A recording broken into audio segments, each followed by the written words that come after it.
Jama'a assalamu alaikum, barkanmu da sake saduwa da ku a wannan shafi namu ta kundin Arewa inda muke kawo muku labarai daga littafin Hausa. Yau za mu ci gaba da labarin nan namu daga littafin Magana Jari Ce wadda Alhaji Abubakar Imam ya wallafa. Mun riga mun fara karanto muku labarin farko inda muka tsaya inda ɗan saƙo wanda ya zo daga garin Sinari ya kawo wasiƙa na sarkin Sinari zuwa ga sarki Abdulrahman. Yanzu za mu ci gaba daga abin da wannan wasiƙa ta ƙunsa. Takarda ta fito daga sarkin muminai, sarkin Sinari, Abdulazizi ɗan Shehu Muhtar, zuwa ga masoyinsa, amininsa, sarki Abdulrahman. Gaisuwa mai yawa da so da yarda da aminci. Amma bayan haka ina so in ƙarfafa zumuntan nan da ke tsakaninmu, saboda haka na ba ɗana Musa 'yarka Sinaratu. In sun ƙara girma a yi biki, sai mu shirya a gama su tun muna da rai. Haza wassalam. Da sarki ya ji abin da takardar nan ke ciki, sai ya tashi da faɗa. Ya fizge takarda daga hannun magatakarda ya kyakketa. Ya tashi ya kama gemun wazirin Sinari ya jefar da shi gefe guda. Sarakunansa suka shiga tsakani suna hucewa mai duniya, rashin hankali ne na yara. Sarki ya ce, ko Musa ya lalace ya auri Sinaratu? Me aka yi sarkin Sinari balle 'yarsa Sinaratu? Ya dubi mutanensa ya ce, ku yi ta dukansu sai sun bar ƙasata. Wazirin Sinari ya ruga, ya haye dokinsa, mutanensa suka dafi bayansa. 'Yan birni suka biye su ihu, fada duk ta ruɗe. Fadawa suka yi ta duban juna.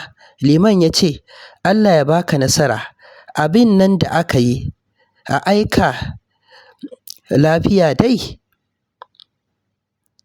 Sarki ya ce, me ya firgita ka? Dan dai mai garin Sinari ko cewa na yi a mare shi ya yi magana? Barde ya ce, ai sarkin Sinari yanzu ganin kansa yake daidai da kowa. Ban yi tsammanin abin nan da aka yi masa zai ƙyale ba. Sarki ya ce, kai ma ka karaya ne kamar liman? Waziri ya ce, ba karaya ba ce, ai gaskiya ce abin da nake faɗi. Yanzu nan kam ba mu da shirin komi. Mutane suka ce, gaskiyarka waziri, ga sarkin yaƙi yau kwanansa kamar 20 kenan, sai a kwantar a tayar. Ba shi ko da magaji. Sarki ya ƙara fusata ya ce, ba shi da magaji? Wato kun shiga maganar tsohon banzan nan. In dai maganar Mahmudu kuke wa mita, na ɗauki alƙawari ko bai iya komi ba, duk yaƙin da ya fara tashi nan gaba shi zai zama jagaba. Aka gama fadanci aka watse, suka tafi suna zunɗen waziri. Waziri ya koma gida da fushi, ya kama shawarwarin abin da zai yi wa sarki ya huce haushinsa. Daren nan ya kasa barci, ya ƙulla wannan ya kwance har asuba. Da gari ya waye, sai ya rubuta takarda zuwa wajen sarkin Sinari, ya ce, kada wani abu ya baka tsoro da sarki Abdulrahman. Shirim ne ba inuwa. Muddin ka ɗauki alƙawarin za ka naɗa ni sarkin garin nan, ni ko na san yadda zan yi in taimake ka ka ci ƙasar. Domin duk mutanen ƙasar sai abin da na ce musu. Da farko sai ku ɗauri niyya maza ku zo kafin ku shirya. Ku biyo ta Kadarkon Kimba. Don ta wannan hanyar har ka shigo birni kowa bai sani ba. Ku taho tare da wannan yaro ya nuna muku hanya. Domin ko ban da shi nan ƙasar ba wanda ya san wannan hanya. Sai ya ba wani amintaccen bawansa, wai shi barakai, ya gaya masa yadda zai yi ya sallame shi. Sarki Abdulrahman kuwa bai sake komawa ta kan sarkin Sinari ba. Ana nan ran nan ya sa aka ɗaura wa dawaki sirada. Ya hau tare da yaran nan suka tafi shan iska har suka kai wata fadama. Suka sauka suna hutawa, sai ga wani balarabe ɗauke da aku cikin keji. Ko da Musa ya ɗaga ido ya gan shi sai ya ce, alo alo, ga aku a saya mana. Nan da nan wani bawan sarki da aka je da shi ya kira balaraben nan ya tambaye shi kuɗin akun. Balarabe ya ce, in baka jaka guda ba, bana sayar da shi. In ba jaka guda ba, bana sayar da shi. Da bawan nan ya ji haka sai ya ce, a'a, da sarkin za ka yi ba'a? Kana tsammani sarki ya tambaye ka karin magana ce? Da bawan nan ya fusata sarki haka, sai ya cika ya ce a kama balaraben nan. Bayan da aka zo da su suka tasan masa kamar za su cinye shi ɗanye, da shi da tsuntsun duka. Da dai tsuntsun nan ya ga haka sai ya kaɗa fiffike ya ce, Allah ya baka nasara, kada ka yi hushi bisa ga gaskiyar Ubangidana. Ni ma a jaka gudan nan da ya faɗi a ganina ya karya mini daraja ne. Kamata ai bai kamata a sallama ni jaka guda kaɗai ba. Sai sarki ya ce wa bayi su tsaya, ya dubi ɗan tsuntsu ya ce, kai kuwa ɗan tsuntsun nan menene dalilinka na wannan cika baki haka? Sai aku ya duƙar da kai ya ce, akwai kuwa, Allah ya ja zamaninka. Taƙamar da nake yi ba don saboda kyan jikina kaɗai nake yi ba, ba ko don saboda daɗin bakin nan da Allah ya bani ba, amma saboda baiwa wadda Ubangijinmu ya yi mini ta wajen iya duba. Har yanzu ta kai ni fagen ina iya ba da labarin abin da za a yi nan gaba, balle ma a tambaye ni wanda aka yi ya wuce. Kuma a cikin bokanci, sanin da Allah ya bani ba shi da iyaka. In kuma labarurruka kake son ji, ko na aljanu, ko na ɓarayi, ko na sarakuna, in ka saye ni, in ya so ma kada ka sake ɓatar da kuɗinka a banza garin sayan alfu laila, ko waɗansu littattafai na turawa waɗanda ba su da wani labari daga na tafiye-tafiyen gano ƙasashe, sai fa na tarihe-tarihe da na lissafe-lissafe da na kiwace-kiwacen lafiya masu gundurar da mutane. In kuma ƙaruwa kake nema wurin arziki, in ka saye ni buƙata ta biya. Sarki ya ce, ta wajen surutun naka na wofi? Aku ya ce, surutu ba abin rainawa ba ne, magana ai jari ce. Da yaran nan suka ji ya iya ba da labari, dama abin da suke so kenan, sai suka yi ta tsalle-tsalle suna murna. Sarki ya riƙe baki yana mamakin wannan tsuntsu. Sarki ya ce wa aku, tsaya, menene na wannan irin fafarniya? Yabon kai jahilci. In kana da hikima, gaya mini yau shekarun Musa nawa? Sauran mutanen da suka zo tare da sarki suka fashe da dariya, suka ce wa sarki, Allah ya baka nasara, ka ko kashe mana bakinsa. Ya faɗi mu ji, kan ba ƙarya ba.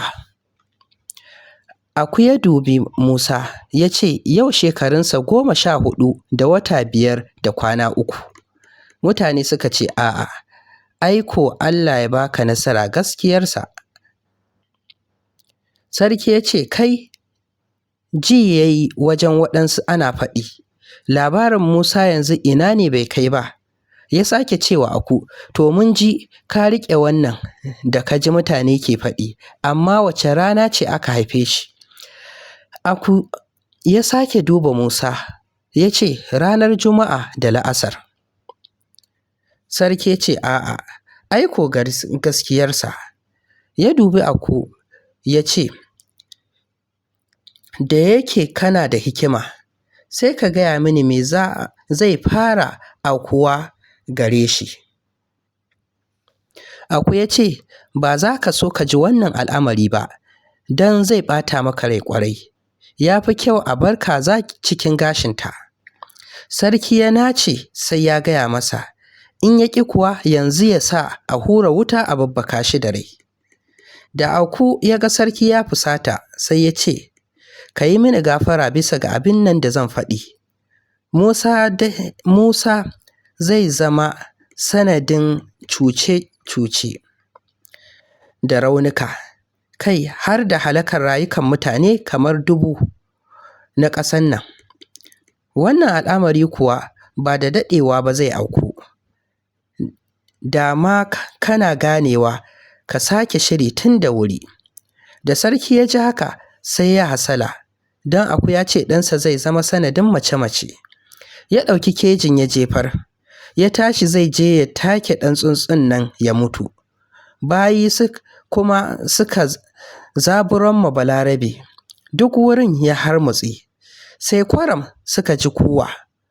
Su wai ga haka sai ga wani mai doki su kwane ya zo ba ko sirdi, duk jikinsa jina-jina, abin ba kyan gani.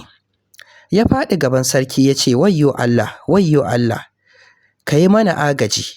Ai ga sarkin Sinari can ya shigo ƙasarka da yaƙi.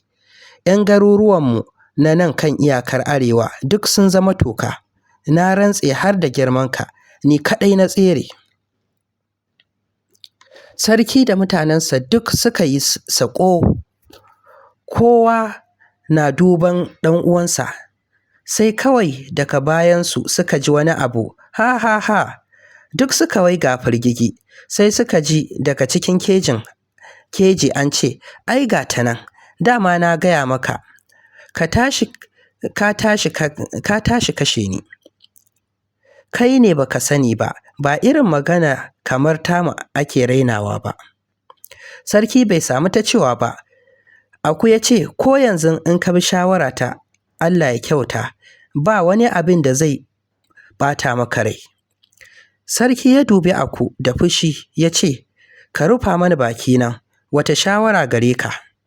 Musa ya sa baki ya ce wa sarki, Allah ya baka nasara, matambayi ai baya ɓata, ya faɗi mu ji.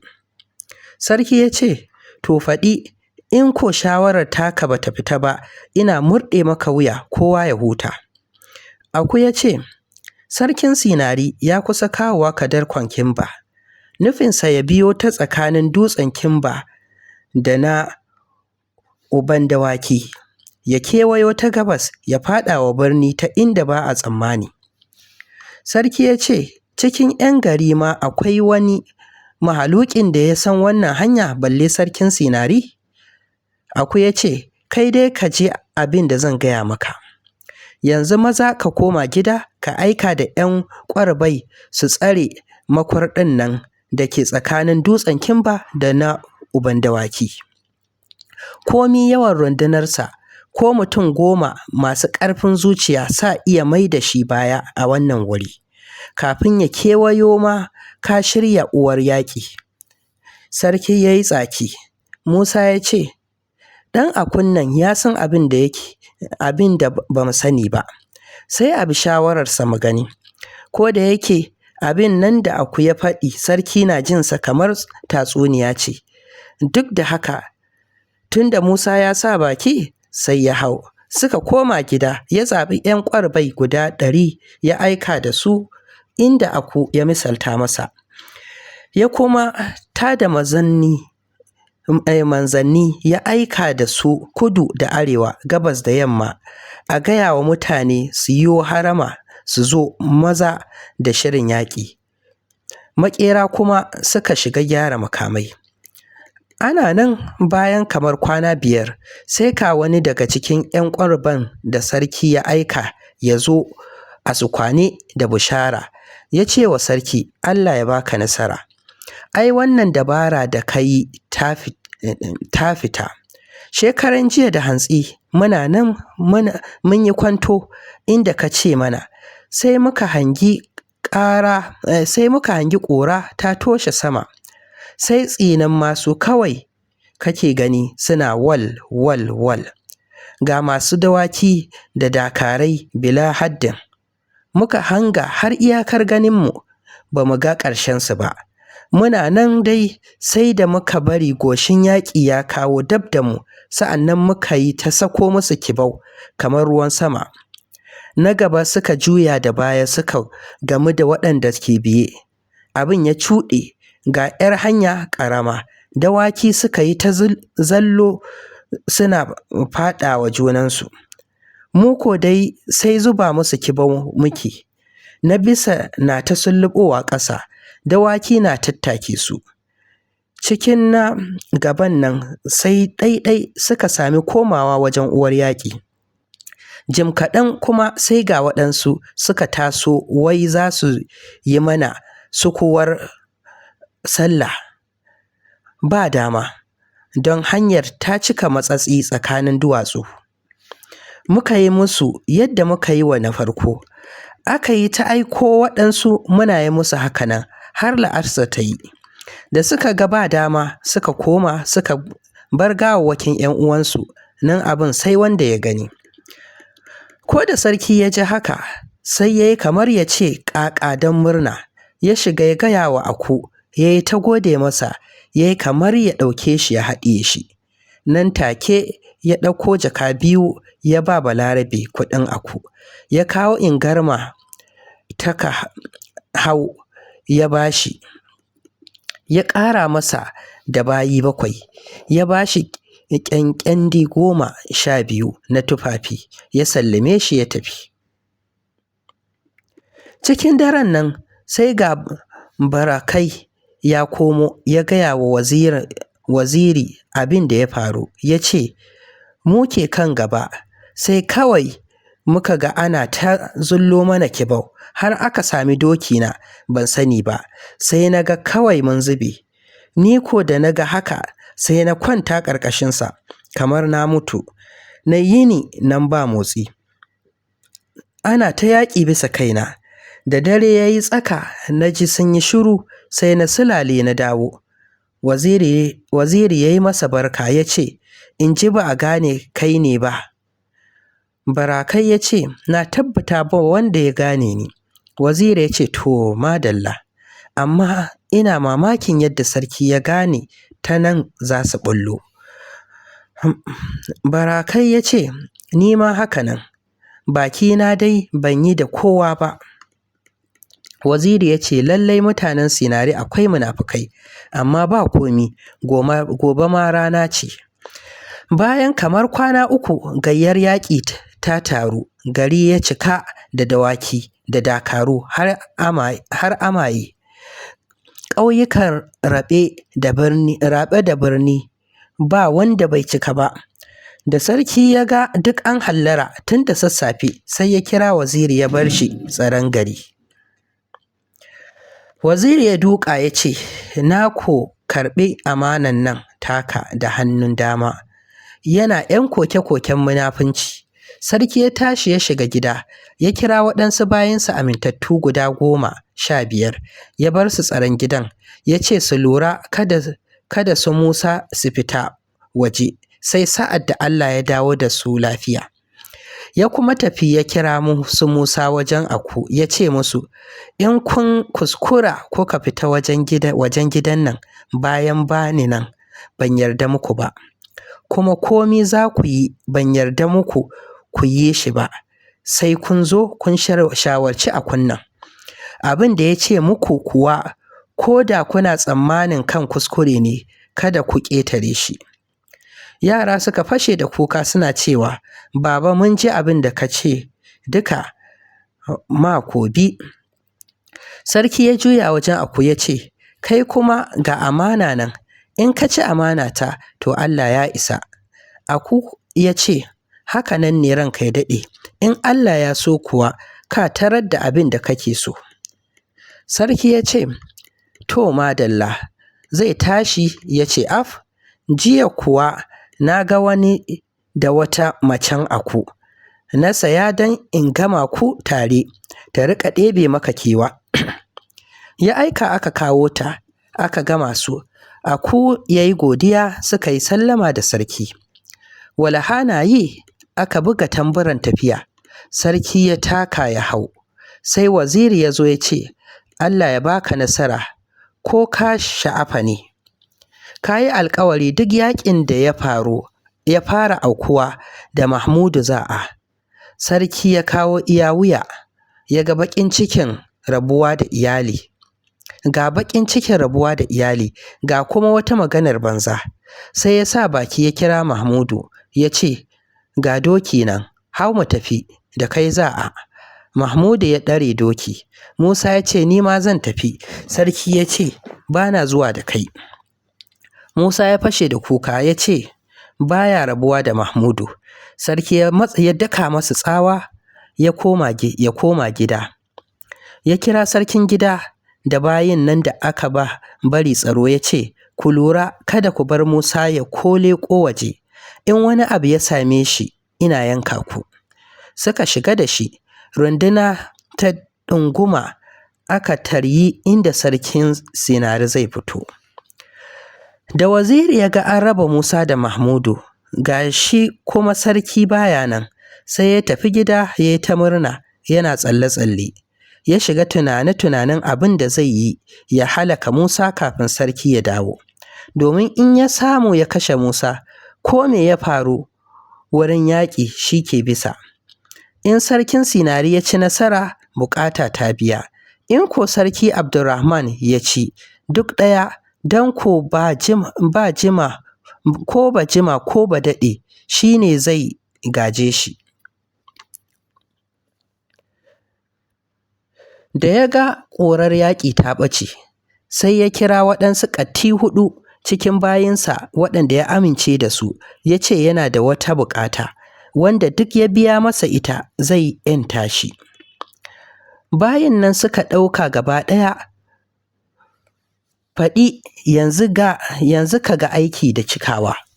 Waziri ya ce, ina so ku kashe mini Musa, yana nan cikin gidan sarki an kulle shi, an sa duk bayin gidan su tsare shi.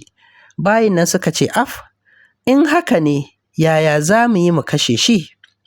Waziri ya ce, in dai kun kasa kunne kwaji, aiki ake so ba surutu ba. Yanzu duk hankalinsa yana ga Mahmudu ɗan uwansa. Na san lallai in ƙafa ta ɗauke yadda aka yi, duk sai ya yi ƙoƙarin da ya fito don ya bi shi. Sai ku nemi buhu, in dare ya yi ku tafi ƙofar gidan sarki, ku samu wuri ku maƙe. Da kun gan shi, ku kama shi ku rufe bakinsa, ku tura shi cikin buhu, ku ɗaure, ku je da shi kogi ku jefa. Bayi suka ce, an gama. Musa ya yi ni ran nan sukuku. Mutane suna tsammani uban yake tunawa, saboda haka ba su koma ta kansa ba. Da magariba ta yi, sarkin gida ya kulle ƙofofi duka, ya miƙo wa Musa mabuɗi ta taga, yadda sarki ya ce ya riƙa yi kullum. Ya koma zaure wajen bayin nan da aka bari, suka yi ta hira har kusan asuba. Sa'an nan barci ya kwashe su.